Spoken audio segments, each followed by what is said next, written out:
Indian times news channel में आपका हार्दिक स्वागत है। मैं हूं सत्येंद्र सक्सेना।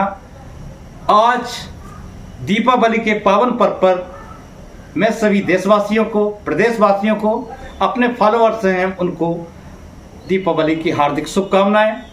और आप लोगों से हम यही भगवान से प्रार्थना करेंगे आप लोगों के लिए कि ईश्वर आपकी मंगलमय कामना को पूर्ण करे। और ख़ास तौर से हमारी एएनएम बहनें हैं जो आज प्रयासरत हैं, इनका भी ये वर्ष मंगलमय हो। यही हमारी शुभकामनाओं के साथ आपको विशेष सूचना देने के लिए, विशेष समाचारों के लिए यहाँ आपके सामने उपस्थित हूँ। बताना चाहूँगा एएनएम 9212 की जो भर्ती हो चुकी है, अब उसी के संदर्भ में 5272 पदों पर भर्ती होने जा रही है। और इसमें आप, जैसा कि आपको मालूम होगा कि 28 अक्टूबर से आवेदन प्रक्रिया प्रारंभ होनी थी और 28 अक्टूबर से आवेदन प्रक्रिया प्रारंभ हो चुकी है। और यह आवेदन प्रक्रिया 27 नवंबर 2024 तक जारी रहेगी। 27 नवंबर 2024 के रात्रि 12 बजे तक बिल्कुल इसका निसंदेह 11:59 तक बराबर ये प्रक्रिया जारी रहेगी। आप लोग आवेदन करिएगा, लेकिन आपको एहतियात के तौर पे बता दें कि आपको जल्दबाजी करना है, आवेदन को भरना है, लेकिन इतनी जल्दबाजी नहीं कि फॉर्म गलत हो जाए। मैं तो इतना कहना चाहूंगा, कोई एक्सपर्ट यदि है तो उससे आवेदन को आप भरवाइएगा, क्योंकि एक चूक कहीं आपको हताशा पैदा न कर दे। अब मैं आपको बताना चाहूंगा क्या कौन भर सकता है, क्या कौन नहीं भर सकता है।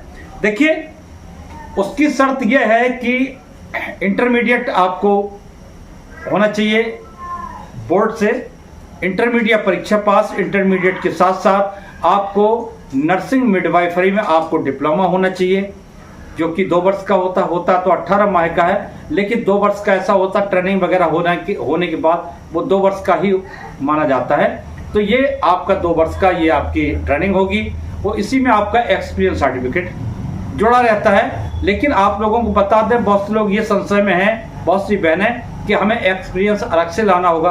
बिल्कुल कतई नहीं लाना है आपको, क्योंकि जो उसमें धात्री का 6 महीने का कोर्स होता है वही आपका एक्सपीरियंस है। रही बात ये, अब एक्सपीरियंस की आपकी समस्या खत्म, कोई दिक्कत नहीं है। एक्सपीरियंस कोई अलग से नहीं लगाना, कुछ नहीं लगाना। अब आपको 5272 पदों पर आपको शैक्षिक योग्यता इंटरमीडिएट, साथ साथ नर्सिंग मिडवाइफरी में आपका डिप्लोमा होना चाहिए और काउंसिल से आपका, फैकल्टी से आपका रजिस्टर्ड प्रमाण पत्र होना चाहिए। यदि आपने अन्य प्रदेशों से यह आवेदन किया है तो आपका उत्तर प्रदेश फैकल्टी से आपका रजिस्टर्ड होना आवश्यक है। और मैं आपको बताना चाहूँगा कि इसमें जो दस्तावेज लगना है, और सबसे पहले आयु की गणना आपकी 1 जुलाई 2024 से आयु की गणना की जाएगी। 1 जुलाई 2024 को 18 वर्ष से कम नहीं होना चाहिए, अधिक 40 वर्ष। और अनुसूचित जात जनजात को 5 वर्ष की छूट है, ओबीसी को 3 वर्ष की छूट है। और संविदा कर्मियों को जितने वर्ष तक आपने कार्य किया है तब तक की छूट प्राप्त होगी, और साथ साथ इनको 5 वर्ष का बोनस अंक भी मिलेगा। तो ये रही बात। अब समस्या ये आती है, जो बहनें सोच रही हैं कि हम कैसे, क्या एएनएम का पहले अनुभव सर्टिफिकेट बनवाएं।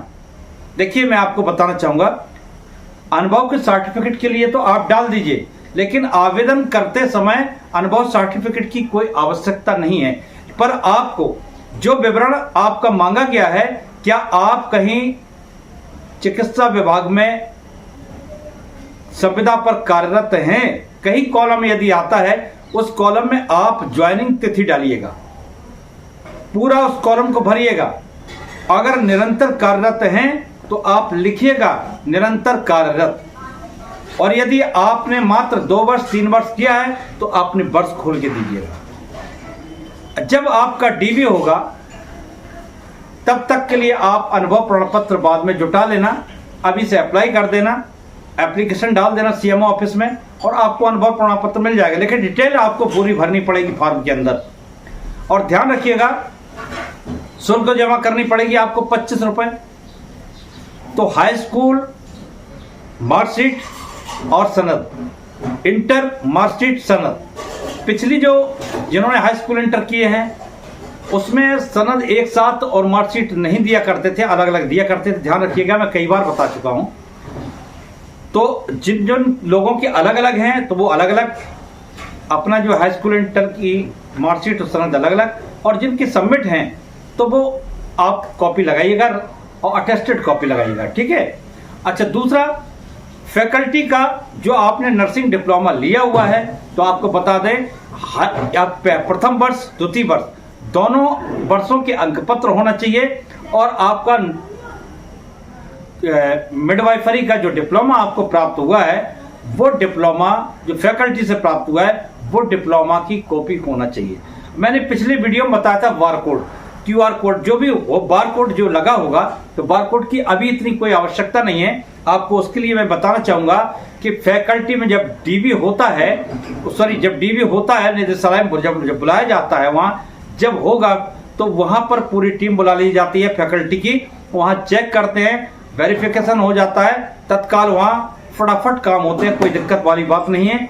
और जिनके नहीं भी लगे हैं बारकोड, कोई चिंता की बात नहीं है, आप अपने डॉक्यूमेंट्स जो भी अभी मौजूद हैं मौके पे वो लगाइएगा, और तब तक के लिए आप तैयारी करके रखें। एक समस्या और आप लोगों को आ रही है कि जाति प्रमाण पत्र, बहुत सी बहनों ने पूछा जाति प्रमाण पत्र क्या अभी हाल का करंट में बनवाना है। देखिए, जाति प्रमाण पत्र हो या निवास प्रमाण पत्र हो, आपने बनवाया है तो निवास प्रमाण पत्र तो हमेशा के लिए वैलिड होता है, लेकिन जो जाति प्रमाण पत्र है वो 3 वर्ष तक के लिए वैलिड होता है। अगर आपका 3 वर्ष के अंतराल में आपका ये आता है मूल निवास प्रमाण पत्र, जाति प्रमाण पत्र, तो जाति प्रमाण पत्र वो मान्य होगा। लेकिन अगर आपको ये संशय है कि हम नया बनवा लें तो आप बनवा लीजिएगा, लेकिन वैसे 3 साल के अंतर्गत आता है तो आपका मान्य होगा, और वही आपका चलेगा जो आपने बनवाया होगा।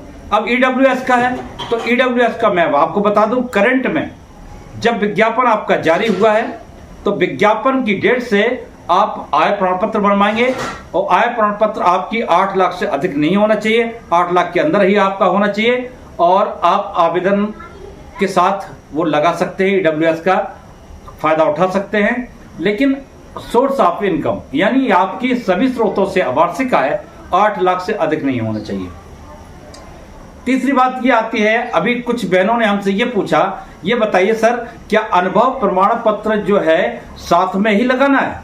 देखिए, अगर आप बनवा सकते हैं तो ठीक है, नहीं बनवा सकते हैं तो आप अपने जहां पर आप कार्यरत हैं उसकी डिटेल आप पूरी दे दीजिएगा, और डीबी जब होगा डॉक्यूमेंट्स वेरिफिकेशन जिस समय होगा, जब डीबी के लिए आपको बुलाया जाएगा तो उस समय आपको दिखाना अनिवार्य होगा। इसलिए बाद में ये प्रक्रिया कर लें, क्योंकि बहुत समय है अभी, और लगभग हो सकता है कि अप्रैल मई में आपकी एग्जाम होगी, तब तक तो आप तैयार करवा सकते हैं, आप तैयार करवा लीजिएगा। लेकिन अभी डिटेल आप संविदा की भर दें। अब कोई समस्या अगर किसी प्रकार की है तो जरूर आप संपर्क कीजिएगा, और आप जैसे ही कमेंट बॉक्स में आपकी कोई भी परेशानियां अगर आप लोग डालते हैं कि हमें ये दिक्कत है, मैं कोशिश करूंगा आपकी परेशानी सॉल्व करूंगा। लेकिन एक जाति प्रमाण पत्र बनवाने में आप लोग बहुत परेशान हो रहे होंगे, और उन बहनों के लिए जो आरक्षण चाहती है, जैसे आप OBC है, अनुसूचित जाति जनजाति के हैं, तो आप लोगों को लेखपाल बहुत परेशान कर रहे होंगे। तो मैं आपको बता दूं कि आप नोटिफिकेशन आप ले जाइएगा, और शासन से शायद लेटर भी जारी हो चुका है, वो लेटर दिखाइएगा लेखपाल को, नहीं है तो DM को दिखाइए, SDM को दिखाइए, और दिखाने के बाद उनसे आदेश करवा लीजिएगा। और प्रधान द्वारा जो लिखा हुआ होगा कि हाँ यहाँ की निवासी हैं, फलानी जाति है, हम इनके पिता को बखूबी जानते हैं, तो आप उस आधार से लेके आपके आख्या लग जाएगी, रिपोर्ट जो लेखपाल आख्या लगाता है उसी के आधार पर आपका जाति प्रमाण पत्र निर्गत कर दिया जाएगा। तो अगर कोई भी समस्या आती है इस तरीके से जो हम आपकी मदद कर सकते हैं तो आप कमेंट बॉक्स में डालिएगा, और जो भी अगर समस्या है मैं डिटेल में आपको विस्तार से बताऊंगा, जिससे आपको किसी प्रकार की परेशानी ना हो। तब तक के लिए हम आपसे विदा लेते हैं। जो समस्याएं थी और भी हों तो बताइएगा। तब तक के लिए नमस्कार।